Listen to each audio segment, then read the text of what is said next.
नमस्कार, म प्रतिमा चौधरी। नमस्कार, म अनिस्मा बस्नेत। राति 8 बजेको जनता समाचारमा स्वागत छ। सबैभन्दा पहिले प्रमुख समाचार। बैतडीकी भागरथी भट्ट हत्या प्रकरणका आरोपित प्रहरीद्वारा सार्वजनिक पारिवारिक प्रतिशोधका कारण हत्या गरेको स्वीकार।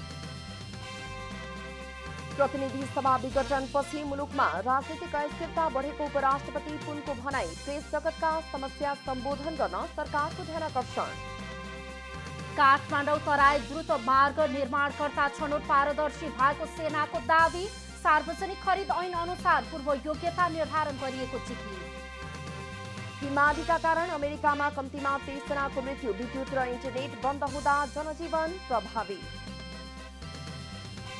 र सशस्त्र प्रहरी बल एपीएफले जित्यो 2 खेल अगाडि नै महिला राष्ट्रिय लिगको उपाधि।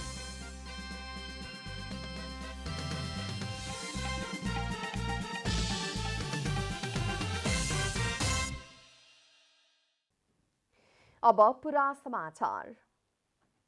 बैतडीको दोगडा केदार गाउँपालिका वडा नम्बर 7 मा 17 वर्षीय किशोरी भागरथी भट्टको बलात्कारपछि हत्या गरेको आरोपमा पक्राउ परेका दिनेश भट्टलाई प्रहरीले सार्वजनिक गरेको छ। विभिन्न तथ्य प्रमाणका आधारमा आरोपी भट्टलाई पक्राउ गरी सार्वजनिक गरिएको प्रहरीको दावी छ। उनी विरुद्ध करणी र ज्यान सम्बन्धी कसुर मुद्दामा म्याद थप हुनेछ। माघ 21 गते सनातन धर्म माविमा कक्षा 12 मा अध्ययनरत विद्यार्थी भट्ट हराएको दोस्रो दिन साँझ लवलेक जंगलमा उनको शव फेला परेको थियो। जिल्ला अस्पताल बैतडीमा भएको पोस्टमार्टम परीक्षणले उनको बलात्कारपछि हत्या भएको देखाएको थियो। 2 साता लामो अनुसन्धानपछि प्रहरीले सोही विद्यालयमा कक्षा 11 मा पढ्ने दिनेश भट्टको संलग्नता रहेको पुष्टि गरेको छ। उनले पारिवारिक प्रतिशोधका कारण भट्टको हत्या गरेको बयान दिएको प्रहरीले जनाएको छ। बैतडीकी भागरथी भट्टको हत्या आरोपमा पक्राउ परेका दिनेश भट्टले अपराध स्वीकारेको प्रहरीले बताएको छ। जिल्ला प्रहरी कार्यालय बैतडीमा आयोजित पत्रकार सम्मेलनमा डीआईजी उत्तम सुवेदीले भागरथीको हत्यामा अरू कोही संलग्न नदेखिएको बताउनु भएको छ। दिनेशले भागरथीलाई सुरुमा धकेलेर लडाएको अनि दुवै हातले घाँटी थिचेर हत्या गरेको स्वीकारेको सुवेदीले बताउनुभयो। घटनास्थलको जाँच र सोधपुछका क्रममा अभियुक्तले दिएको बयान, निजको टेक्निकल अनुसन्धान गर्दा देखिएको लोकेसन सबैका आधारमा उनी दोषी देखिएको प्रहरीको दावी छ। गत माघ 1 गते रूपन्देहीको तिलोत्तमा नगरपालिका वडा नम्बर 15 कोटी हवाकी 5 वर्षीय बालिका बलात्कृत भइन्। माघे संक्रान्तिको दिन घरबाट पसल जाने क्रममा बलात्कारमा परेकी बालिका उपचारपछि अहिले घर फर्किएकी छिन्। रूपन्देहीको तिलोत्तमा नगरपालिका वडा नम्बर 15 कोटी हवाकी बालिका बलात्कार गरेको आरोपमा प्रहरीले 1 जनालाई पक्राउ गरेको छ। जिल्ला प्रहरी कार्यालय रूपन्देहीका अनुसार कपिलवस्तुको बाणगंगा 12 घर भई रूपन्देहीको तिलोत्तमा 13 बबनीमा मजदुरी गरेर बस्ने 28 वर्षीय होमबहादुर विक पक्राउ परेका हुन्। विकको मुद्दा अहिले जिल्ला अदालत रूपन्देहीमा विचाराधीन अवस्थामा रहेको छ। बालिकाको अवस्थामा केही सुधार आएपछि उनी घर फर्किएकी छिन्।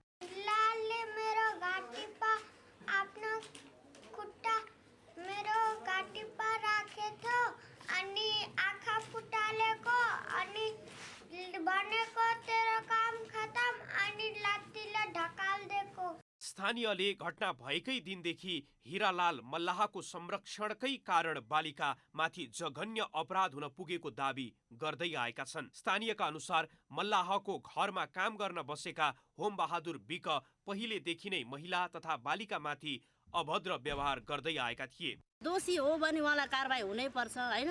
अब त बच्चीको बयान अनुसार बच्चीले भन्छ उले पनि गरेको भन्ने, अनि भन्दै पनि यसरी रिया भएर उ खुलेआम हिँडेको छ। भोलि बिहान हाम्रो पनि बच्चाहरू छन् अनि बच्चाहरू अब यस्तै गर्दै दोषीलाई पनि यसरी छाडा खुलेआम हुन दिँदै गर्ने हो भने त्यो अर्को विकल्प पनि किन थुनेर राख्नु पर्यो त? उलाई पनि 1 लाख 2 लाख जति हुन्छ धरोटीमा छुटाइदिनुस्। विद्यालयका प्रधानाध्यापक मनोज छेत्रीका अनुसार होमबहादुरले बालिकाहरूमाथि धेरै पटक अभद्र व्यवहार गर्दै आएका थिए।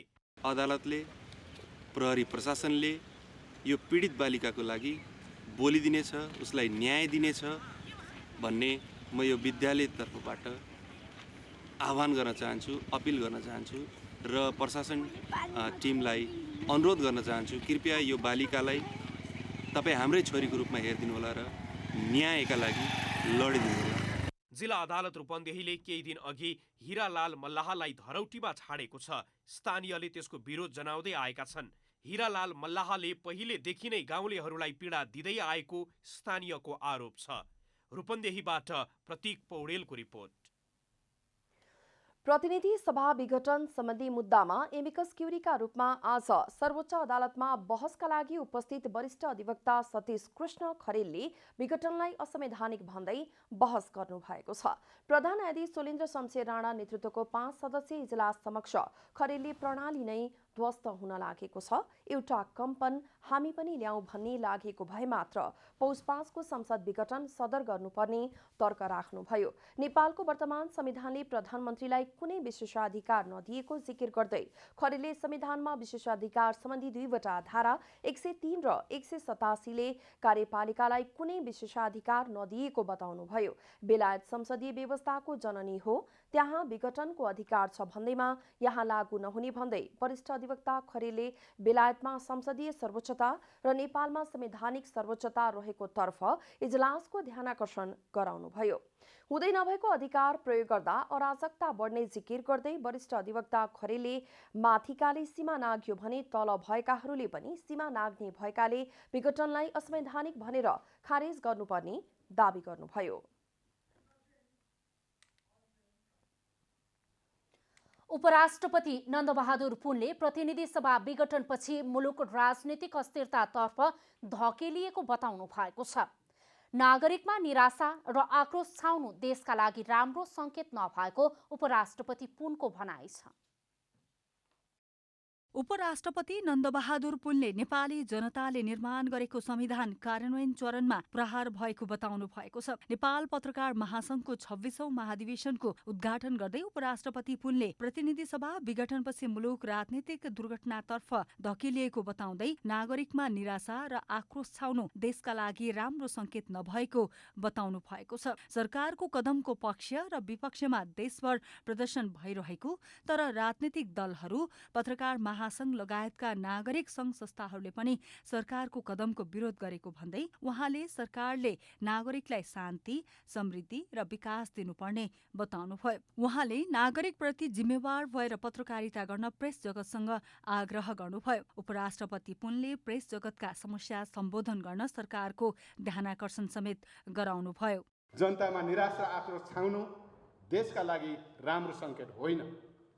नयाँ संविधान कार्यान्वयनको प्रारम्भिक चरणमै संविधानमाथि प्रहार गरियो, देशलाई भुमरीमा पारियो, प्रतिगमन भयो भनी प्रश्न उठ्ने गरी परिस्थितिको सिर्जना हुनु ज्यादै दुःखद कुरा हो। संविधानको संरक्षण र पालना सबै सङ्घ संस्था तथा आम नागरिकको कर्तव्य हो। सञ्चार तथा सूचना प्रविधि मन्त्री पार्वत गुरुङले आफ्नै पार्टीले काम गर्न नदिएपछि प्रतिनिधि सभा भङ्ग गरी निर्वाचनमा जानु प्रतिगमन नभएको भन्दै प्रधानमन्त्रीको कदमको बचाउ गर्नुभयो। उहाँले प्रेस स्वतन्त्रता र अभिव्यक्ति स्वतन्त्रतामा अंकुश लगाउने ऐन कानून नल्याउने प्रतिबद्धता पनि जनाउनुभयो। ऐनमा जे छ त्यो ऐनको भावना स्पष्ट पारेर निर्देशिकाबाट पनि केही अलि सचेत गर्ने हो कि भन्ने हो नि। निर्देशिका त ऐन विपरीत त हुँदैन, ऐनकै भावनाबाट आउने हो।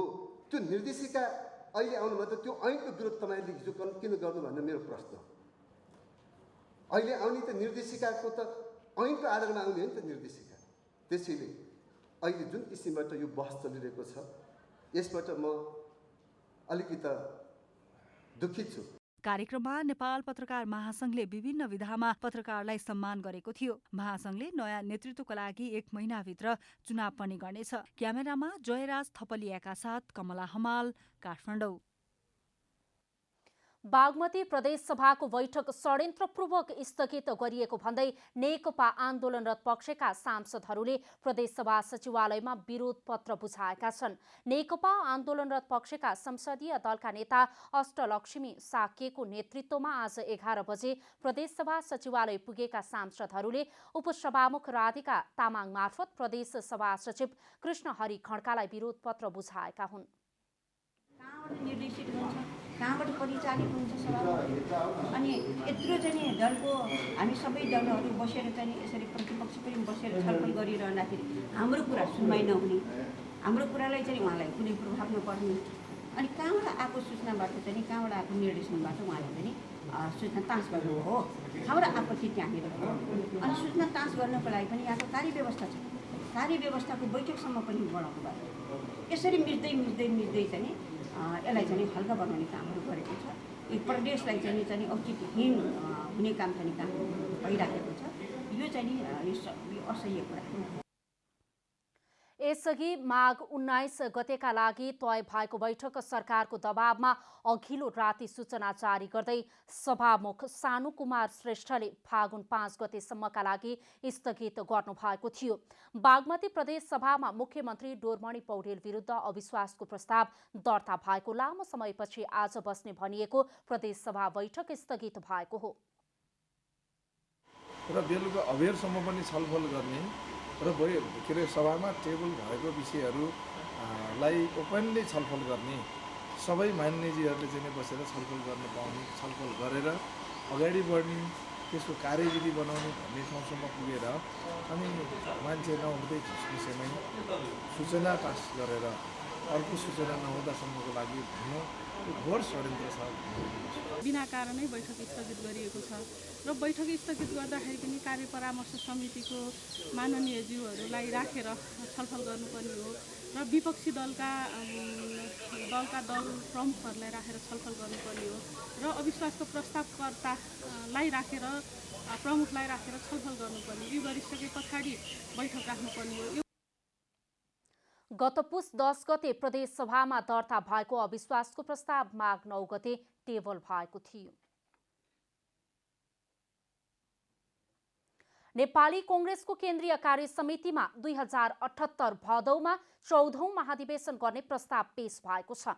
कांग्रेस महामन्त्री पूर्ण बहादुर खड्काले आगामी भदौ 7 गतेदेखि 10 गतेसम्म केन्द्रीय महाधिवेशन गर्ने प्रस्ताव केन्द्रीय कार्य समितिमा पेश गर्नु भएको कांग्रेसका प्रवक्ता विश्व प्रकाश शर्माले बताउनुभयो। बुधबारबाट सुरु भएको केन्द्रीय कार्य समितिको बैठकको बारेमा पत्रकारहरूलाई जानकारी गराउँदै प्रवक्ता शर्माले 2078 भदौ 7, 8, 9 र 10 गते केन्द्रीय महाधिवेशन काठमाडौँमा गर्ने प्रस्ताव पेश भएको बताउनुभयो। अहिले केन्द्रीय कार्य समितिको अघिल्लो वर्षको निर्णय बमोजिम फागुन 7 गतेदेखि 10 गतेसम्म केन्द्रीय महाधिवेशनको जुन प्रस्तावित मिति थियो त्यो मितिलाई परिवर्तन गर्नुको अलावा नेपाली कांग्रेस पार्टीको विधानको धारा 43 मा त्यसलाई समाविष्ट गर्ने गरी विधानमा व्यवस्था गर्ने भन्ने बैठकले निर्णय गरेको छ र त्यो निर्णयलाई आगामी महाधिवेशनमा प्रस्तुत हुने विधानको संशोधनसँग सम्बन्धित विषयमा त्यसलाई प्रस्तुत गरिनेछ। 5 वर्षमा महाधिवेशन गर्न नसकेपछि कांग्रेसले संविधानमा व्यवस्था भए अनुसार 6 महिना म्याद थप गर्नका लागि केन्द्रीय कार्य समितिको बैठक बोलाएको हो। बैठक भोलि पनि बस्नेछ। काठमाडौँ महानगरपालिकाले खुला मञ्चलाई खुल्ला गर्ने पहल थालेको छ। पछिल्लो समय हरेक दिन जसो सडकमा हुने विरोध प्रदर्शन, आमसभा लगायतले सडकहरू अस्तव्यस्त हुँदा नागरिकले खेप्नु परेको शास्तिलाई लिएर बढेको जनदबावपछि महानगरले खुल्ला मञ्च खाली गर्न तदारुकता देखाएको हो। प्रतिनिधि सभा विघटनपछि विभिन्न राजनीतिक दल र सरकार स्वयं सडकमा प्रदर्शनरत छ। ठूला सभाहरू हुँदा उपत्यकाकै ट्राफिक आवागमन दिनभर अस्तव्यस्त हुने गरेको छ भने नागरिकले स्वतन्त्रपूर्वक हिँडडुल गर्ने र व्यापार व्यवसाय गर्न कठिनाई भोगिरहेका छन्। यता विभिन्न राजनीतिक परिवर्तनको साक्षी एवं राजनीतिक कार्यक्रम गर्ने ऐतिहासिक थलो खुला मञ्च भने केही वर्ष यता अतिक्रमणको चपेटामा परेको थियो। खुला मञ्चभित्र भएको अतिक्रमण रोक्न नसकेको आरोप खेप्दै आएको महानगरपालिकाले बुधबार अतिक्रमण गरेर बनाइएका टहराहरू डोजर लगाएर भत्काएको हो। 3 करोड जनताको चाहिँ हक भएको यो टुडीखेल भन्नुपर्छ। मान्छेलाई दुःख सुखको कुरा गर्नेदेखि लिएर राजनीतिक कुरा गर्नेदेखि लिएर राजनीतिक आमसभा गर्नेदेखि लिएर हरेक कुराहरू त्यही हुने भएको कारणले गर्दा त्यसलाई चाहिँ त्यो 3 करोड जनताको नासो नै हो। त्यो नासोलाई चाहिँ हामी चाहिँ फिर्ता लिन्छौँ, त्यसमा दुई मत छैन। खुला मञ्चमा हाल वीर अस्पताल र दरबार हाइस्कुलको भवन पुनर्निर्माणका निर्माण सामग्रीहरू राखिँदै आएका छन्। साथै त्यहाँ काम गर्ने केही कामदारहरू अस्थायी रूपमा टहरा बनाएर बस्दै आएका थिए। दुवै भवन निर्माण सम्पन्न भइसकेपछि पनि निर्माणकर्ताले निर्माण सामग्री र कामदारहरू हटाएको थिएन। अकुपाई टुँडिखेलका अभियन्ताहरूले खुला मञ्चमा भएको अवरोध हटाउन दबाव समेत दिँदै आएका थिए। हामीले 1 वर्ष अगाडिदेखि यो अभियान चलाइरहेको थियौँ, किन भन्दाखेरि यो खुल्ला मञ्च टुँडिखेल होइन एउटा प्राकृतिक र सांस्कृतिक र ऐतिहासिक महत्त्वको हिसाबबाट यो महत्त्वपूर्ण छ होइन। यसलाई खुल्ला नै गरिनुपर्छ। जसरी एउटा काठमाडौँको पनि मुख्य भनौँ न एउटा मुटुको रूपमा रहेको यो ठाउँ होइन। प्राचीन कालदेखि काठमाडौँको खुला स्थलको पहिचान बनाएको खुला मञ्चलाई सधैँका लागि खुला नै छाड्नुपर्नेमा जनप्रतिनिधिहरूको पनि जोड छ। यहाँ बिपी कोइरालादेखि होइन नेताहरूले पुरातन पुनर्बहालीको लागि आन्दोलन यहीँबाट सुरु गरेको। त्योभन्दा पहिले राजा महेन्द्रको टाइममा यहाँ चाहिँ पिपल बोटमा आमसभा हुन्थ्यो होइन, खुला मञ्च थियो यो बेला होइन। अब यसलाई खुला मञ्चको रूपमा रहनुपर्छ र हामीले यो खुला मञ्च अभियान चाहिँ मात्र थिएन, अब यो डम्पिङ साइट बनाएको छ। फरक विचार राख्नेलाई विरोध गर्न खुला मञ्च जस्तो ठाउँ सबैलाई चाहिन्छ। विकासको विवाद र ढिलाइ लगायतका के कति कारणले खुला मञ्चमा अवरोध छ त्यो छिट्टै हट्नुपर्छ। अभिव्यक्ति र आवाज बुलन्द गर्ने स्थानको रूपमा परिचित यस खुला मञ्च पछिल्लो समय अतिक्रमणमा परेको थियो। अतिक्रमणपछि व्यापक जनदबाव र नागरिक अभियन्ताको दबावपछि काठमाडौँ महानगरपालिकाले ढिलै भए पनि यसलाई खुला गर्ने तयारी गरेको छ, जसलाई सकारात्मक मान्न सकिन्छ। क्यामेरामा जेपी श्रेष्ठका साथ रूपा घिमिरे, काठमाडौँ। नेपाली सेनाले काठमाडौँ तराई द्रुत मार्गको जटिल कार्य गर्ने निर्माणकर्ता छान्ने प्रक्रिया पारदर्शी भएको दावी गरेको छ। सार्वजनिक खरिद ऐन अनुसार नै पूर्व योग्यता निर्धारण गरिएको सेनाले जानकारी दिएको छ। नेपाली सेनाले द्रुत मार्गको जटिल कार्य गर्ने निर्माणकर्ता छान्ने प्रक्रियामा कुनै अनियमितता नभएको दावी गरेको छ। राष्ट्रिय सभाको प्रत्यायोजित व्यवस्थापन तथा सरकारी आश्वासन समितिको बुधबारको बैठकमा काठमाडौँ तराई द्रुत मार्ग अन्तर्गत फेज 2 का ठेक्काका विषयमा परेको उजुरीमाथि भएको छलफलमा नेपाली सेनाले द्रुत मार्गको जटिल कार्य गर्ने निर्माणकर्ता छान्ने प्रक्रियामा कुनै अनियमितता नभएको दावी गरेको हो। समितिमा काठमाडौँ तराई द्रुत मार्गको जटिल कार्य गर्ने निर्माणकर्ता छान्नका लागि नेपाली सेनाले पूर्व योग्यता निर्धारण गर्न मागेको आवेदनमा आवश्यकभन्दा कम कम्पनीहरू छानिएको भन्दै उजुरी परेको थियो। यसै विषयमा समितिले द्रुत मार्ग हेर्ने नेपाली सेनाका अधिकारीहरूलाई बोलाई स्पष्टीकरण लिएको हो। छलफलमा नेपाली सेनाका महासेनानी एवं खरिद व्यवस्थापन महाशाखाका प्रमुख सुनिल सिंह राठौरले सार्वजनिक खरिद ऐन अनुसार नै पूर्व योग्यता निर्धारण गरिएको बताउनुभयो। एकमा मूल्याङ्कन समितिले पूर्व योग्यताको आवेदनद्वारा पूर्व योग्यता सम्बन्धी कागजात उल्लेखित योग्यताको प्रत्येक आधार पूरा गरेको नगरेको विषयमा आवश्यक परीक्षण गर्नुपर्नेछ भन्ने खुलेको छ भने त्यसरी परीक्षण गर्दा योग्यताका सबै आधारहरू पूरा गर्ने आवेदक योग्यता परीक्षणमा छनौट भएको मानिने र सबै योग्यताको आधार पूरा नगर्ने आवेदक छनौट नभएको मानिन्छ भने प्रष्ट छ।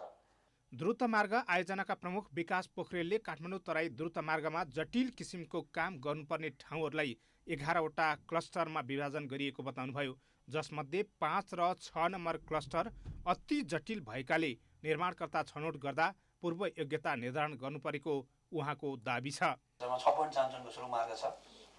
त्यस्तै गरी यसमा 87वटा पुलहरू छन् र त्यो पुलहरूको पियर हाइट चाहिँ अहिलेसम्म नेपालमा त्यस्तो कुनै पनि कन्स्ट्रक्सन भएकै छैन। 80 मिटरसम्मको पियर हाइट जटिल किसिमको पुलहरू छन् र बाटोको चौडाइ तराईमा 25 मिटर, पहाडमा 25 मिटर र तराईमा 27 मिटर भनेपछि यो आयोजना साह्रै नै जटिल र अहिलेसम्म यो यस्तो किसिमको आयोजना नेपालमा बनेको पनि नभएकोले यो साह्रै नै जटिल छ। काठमाडौँ तराई द्रुत मार्ग 72.5 किलोमिटरको रहेको छ, जसमा 3वटा सुरुङ मार्ग र 67वटा पुलहरू निर्माण हुनेछन्। बाटोको चौडाइ पहाडमा 25 मिटर र तराईमा 27 मिटर रहनेछ। द्रुत मार्गमा पर्ने 3वटै सुरुङ मार्गको लम्बाइ 6 किलोमिटर हुनेछ भने 87वटा पुलको कुल लम्बाइ 10 किलोमिटर रहनेछ। द्रुत मार्गमा जटिल किसिमको काम गर्नुपर्ने ठाउँहरूलाई 11वटा क्लस्टरमा विभाजन गरी काम सुरु भएको छ। विश्वभरि फैलिएको कोभिड-19 कारण लामो समयदेखि बन्द भएको सीमा सुचारू नहुँदा कञ्चनपुरको व्यवसाय समस्यामा परेको छ। भारतीय उपभोक्ताको भरमा सञ्चालनमा रहेको सीमावर्ती बजारको अवस्था धराशायी बनेको व्यापारीहरूको गुनासो छ।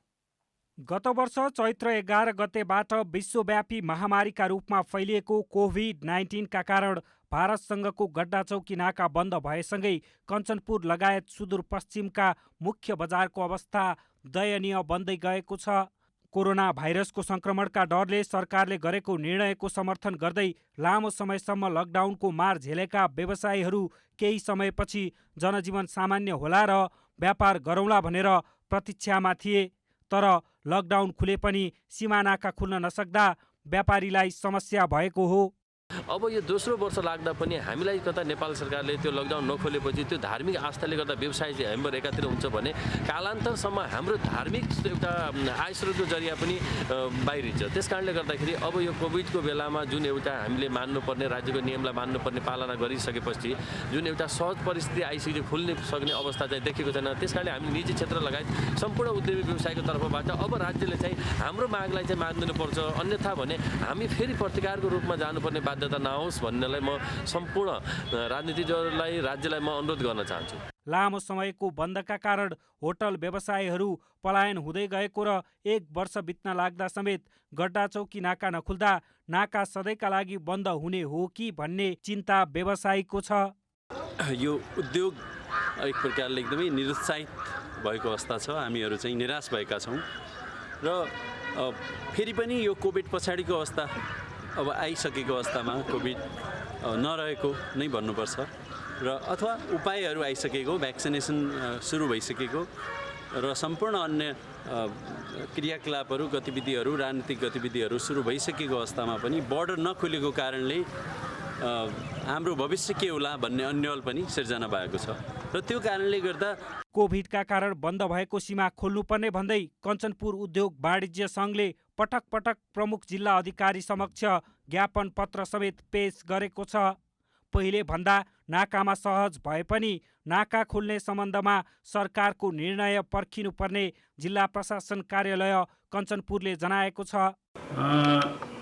नेपाल सरकारको निर्णय बमोजिम नै अहिले मानव जीवनका, हाम्रा दैनिक जीवनका विविध क्रियाकलापहरू सहजीकरण हुँदै गइरहेको छ। सञ्चालनमा छ, सबै व्यापार व्यवसाय उद्योगहरू सञ्चालनमा छ, शैक्षिक संस्थाहरू सञ्चालनमा छ, सरकारी सेवाहरू चाहिँ प्रवाह भइरहेको छ।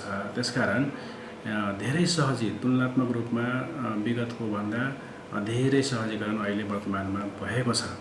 नाकाको विषयमा पनि पहिलाभन्दा अहिले धेरै सहजीकरण भएको छ। माल सामान आयात गर्न, निर्यात गर्न कुनै पनि बाधा अवरोध समस्या छैन। नेपाली नागरिकहरूलाई पनि आफ्नो देशभित्र प्रवेश गर्न कुनै पनि समस्या छैन। देशका विभिन्न नाकाहरूमा सहज रूपमा आवत जावत भइरहेको भए पनि कञ्चनपुरको गड्डाचौकी नाकामा भने नेपालीहरूलाई आवत जावतमा भारतीय पक्षले दुःख दिने गरेको छ। कञ्चनपुरबाट धर्मराज कठायतको रिपोर्ट। राजस्व सचिव रामशरण पुडासैनीले कर कार्यालयमा दर्ता हुने तर विवरण पेश नगर्ने करदाताका कारण कर प्रणालीमा चुनौती बढेको बताउनु भएको छ।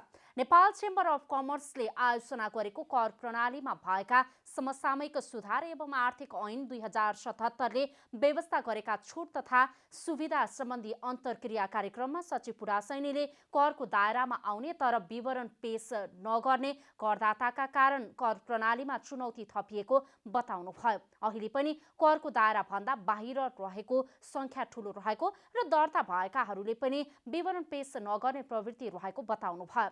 बिल बिजक जारी गर्ने, कम मूल्याङ्कन गर्ने लगायतका प्रवृत्तिका कारण आर्थिक गतिविधि बढ्दै गए पनि नन कम्प्लायन्स बढ्दै गएको सचिव पुडासैनीले बताउनु भयो। अझै पनि करको दायराभन्दा बाहिर रहेको, दर्ता हुने र भनेको भन्दा नहुनेको सङ्ख्या अझै पनि बढी भएको, दर्ता हुने मध्ये पनि धेरैले विवरण पेश नगरेको। अहिले मूल्यवर्ती करमा लगभग 36% नन भ्यालुको डाटा देखिएको छ। आयकरमा 55% चाहिँ 54% जतिको नन फाइलिङ देखिएको छ। अन्त यसले के देखाउँछ भन्दाखेरि दर्ता हुने तर विवरण पेश नगर्ने करदाताको सङ्ख्याले हामीलाई एउटा चुनौती तोकेको छ। यसले स्वयं करदातालाई भोलि समस्या पर्छ। विवरण नबुझाउनेको चाहिँ कर क्लेज नहुनेदेखि लिएर भोलि अरू ठाउँमा पनि समस्या आउन सक्छ।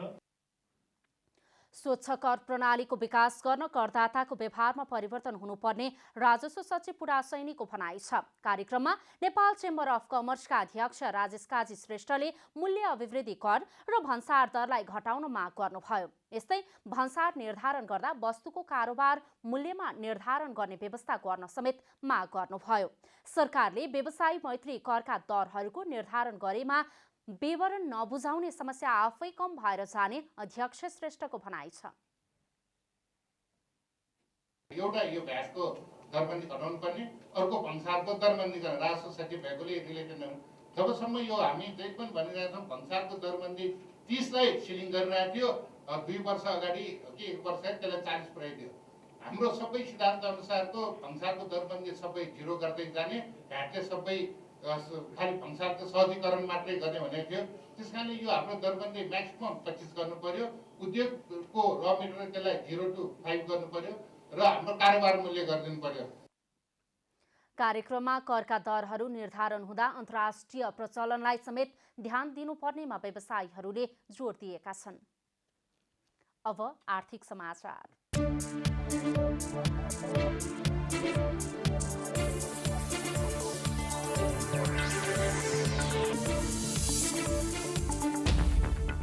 बुधबार पनि शेयर बजार परिसूचक नेप्सेले उच्च बिन्दुमा नयाँ रेकर्ड कायम गरेको छ। नेप्से 9.94 अङ्कले बढेर 2611.45 अङ्कमा नयाँ रेकर्ड बनाएको हो। यसअघि मङ्गलबार नेप्सेले 2601.51 बिन्दुमा रेकर्ड बनाएको थियो।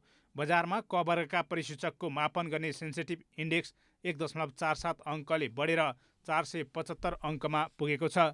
नेप्से बढेर रेकर्ड कायम गरे पनि वाणिज्य ब्याङ्क, व्यापारिक विकास ब्याङ्क, म्युचुअल फन्ड र अन्य समूहको परिसूचक बाहेक बाँकी सबै समूहको परिसूचकमा गिरावट आएको छ। बजारमा 203 कम्पनीका 1,76,88,271 किता सेयर 76,630 पटक खरिद बिक्री हुँदा 8 अर्ब 3 करोड 55 लाख रुपियाँ बराबरको कारोबार भएको छ। फागुन 14 गतेदेखि 80 करोडको कुमारी इक्विटी फन्ड निष्कासन हुने भएको छ। कुमारी क्यापिटल लिमिटेडले बुधबार पत्रकार सम्मेलन गरी लिमिटेडद्वारा व्यवस्थापन गरिने 10 रुपियाँ अङ्कित दरको 8 करोड इकाइको कुमारी इक्विटी फन्ड निष्कासन गर्न लागेको जानकारी दिएको हो। 8 करोड इकाइको 15% इकाइ कोष प्रवर्धक कुमारी ब्याङ्क लिमिटेडका लागि सुरक्षित गरी बाँकी 6 करोड 80 लाख इकाइका लागि सर्वसाधारणले आवेदन दिन सक्नेछन्। कुमारी ब्याङ्क लिमिटेडद्वारा प्रवर्धन गरिएको 10 वर्षीय बन्धमुखी योजना रहेको 10 अङ्कित दरको 8 करोड इकाइको कुमारी इक्विटी फन्ड मध्ये 15% अर्थात् 1 करोड 20 लाख इकाइ कोष प्रवर्तक श्री कुमारी ब्याङ्क लिमिटेडको लागि सुरक्षित राखी बाँकी 6 करोड 80 लाख इकाइ मिति 2070 फागुन 14 गते शुक्रबारका दिनदेखि सर्वसाधारणमा निष्कासन तथा बिक्री खुला गरिनेछ। 10 वर्षे बन्धमुखी योजनाको नेट एसेट भ्यालु 10 रुपियाँबाट सुरु भई लाभांश वितरण पश्चात अन्तिम वर्षसम्म 22 रुपियाँ 49 पैसा पुग्ने कम्पनीको प्रक्षेपण छ। यो योजनाको इकाइमा आवेदन गर्नका लागि आफ्नो खाता रहेको ब्याङ्क वित्तीय संस्थाबाट आश्व प्रणाली अन्तर्गतका साथै मेरो सेयर अनलाइन प्रणाली मार्फत आवेदन दिन सकिनेछ। आवेदन गर्दा न्यूनतम 100 इकाइ र अधिकतम 80 लाख इकाइसम्म आवेदन दिन सकिनेछ।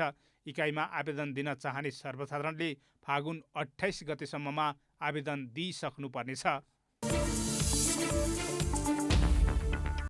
बुधबार सुनको मूल्य तोलामा 1,100 रुपियाँले घटेर 90,000 रुपियाँभन्दा तल झरेको छ। बजारमा छापावाला सुन प्रति तोला 89,800 रुपियाँमा कारोबार भएको नेपाल सुन चाँदी व्यवसायी महासङ्घले जनाएको छ। मङ्गलबार छापावाला सुन प्रति तोला 90,900 रुपियाँमा कारोबार भएको थियो। बुधबार तेजाबी सुन प्रति तोला 89,350 रुपियाँमा कारोबार भएको महासङ्घले जनाएको छ। चाँदीको मूल्य पनि तोलामा 20 रुपियाँले घटेर प्रति तोला 1,340 रुपियाँमा कारोबार भएको छ। अन्तर्राष्ट्रिय बजारमा मूल्य घटेर सुन प्रति औँस $1,792 हाराहारीमा कारोबार भइरहेको छ।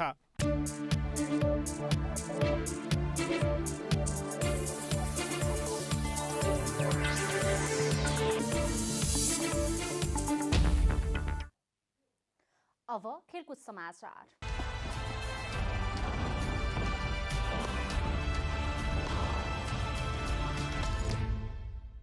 विभागीय टिम एपिएफ क्लबले राष्ट्रिय महिला लिग फुटबलमा अपराजित यात्रालाई कायम राखेको छ। बुधबार 7 दोबाटो स्थित एन्फा मैदानमा विराटनगर महानगरपालिकालाई 1-0 गोलले पराजित गर्दै एपिएफले जितको यात्रालाई कायम राखेको हो। एपिएफको जितमा अनिता केसीले निर्णायक गोल गरिन्। पहिलो हाफ गोलरहित बराबरीमा सकिएको खेलको 55औं मिनेटमा अनिताले निर्णायक गोल गरेकी हुन्। जितसँगै च्याम्पियन्स बनेको एपिएफले 11औं जित निकालेको छ। 2 खेल अगावै च्याम्पियन बनेको एपिएफले 11 खेलमा 33 अङ्क जोडेको छ। जारी लिगमा एपिएफ अपराजित रहने एक्लो टिम हो। बुधबार नै भएको पहिलो खेलमा त्रिभुवन आर्मी क्लबले नेपाल पुलिस क्लबसँग बराबरी खेलेपछि एपिएफ 2 खेल अघि नै च्याम्पियन बनेको हो। आर्मी विरुद्धको खेलमा पुलिसले आत्मघाती गोलबाट पहिलो हाफमा अग्रता बनाएको थियो। खेलको 17औं मिनेटमा पुनम जर्गा मगरले आत्मघाती गोल गरेपछि पुलिसले खेलमा 1-0 को अग्रता लियो। रञ्जिता गुरुङको कर्नरमा अमृता जैसीले हेड गरेको बल पुनम गर्जा मगरको हातमा ठोकिएर गोल हुन पुगेको थियो। पहिलो हाफमा 1 गोलले पछि परेको आर्मी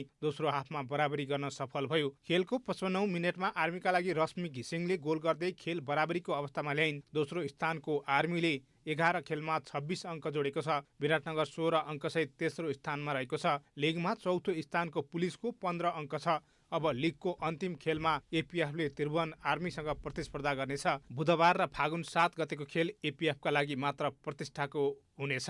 अन्तिम खेल दशरथ रङ्गशालामा हुनेछ।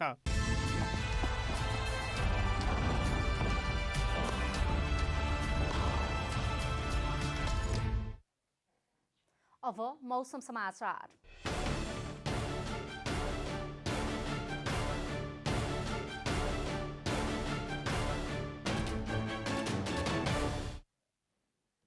आज दिउँसो देशभर मौसम आंशिकदेखि सामान्यतया बदली रही काठमाडौँ उपत्यका सहित देशका अधिकांश स्थानमा हल्का वर्षा भयो। राति देशभर मौसम सामान्यतया बदली रही केही स्थानमा हल्कादेखि मध्यम वर्षाको सम्भावना रहेको छ भने प्रदेश नम्बर 1 र सुदूरपश्चिम प्रदेशका 1-2 स्थानमा मेघगर्जन र चट्याङसहित भारी वर्षाको सम्भावना रहेको जल तथा मौसम पूर्वानुमान महाशाखाले जनाएको छ। अब देशभरका विभिन्न स्थानका मौसम सम्बन्धी थप विवरण।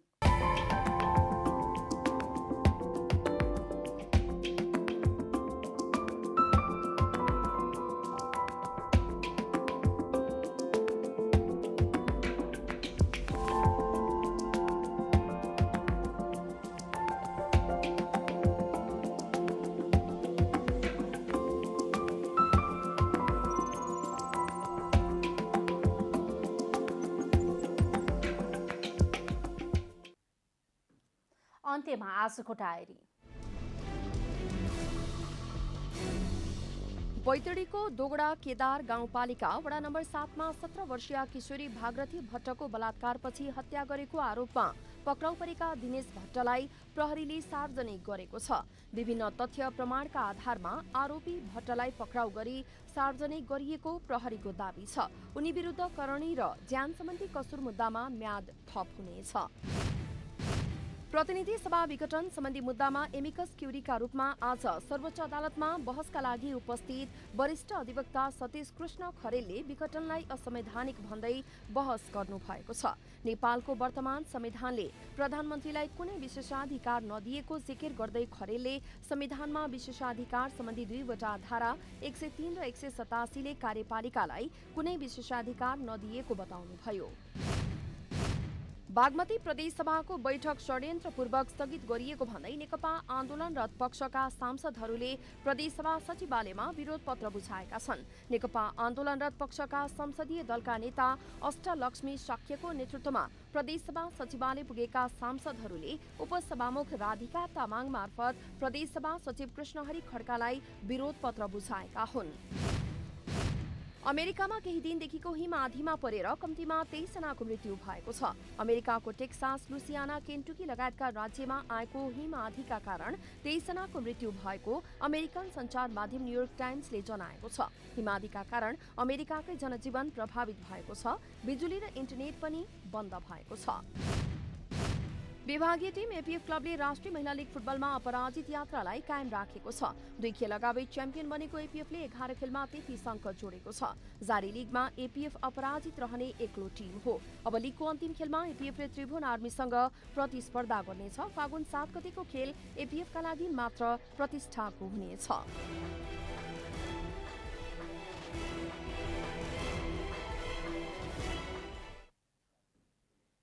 जनता समाचार अहिलेलाई यति नै। जनताद्वारा जनताका लागि प्रसारित जनता टेलिभिजनका कार्यक्रमहरू युट्युब, ट्विटर, फेसबुक र हाम्रो वेबसाइट जनतासमाचार.com मा पनि पढ्न र हेर्न सक्नुहुनेछ। सूचनामा तपाईको सहभागिता, समयमा समाचार हाम्रो प्रतिबद्धता। कोरोना भाइरसको संक्रमणबाट बस्न नियमित रूपमा साबुन पानीले मिचिमिची हात धौँ, भिडभाडबाट टाढै रहौं। नमस्कार।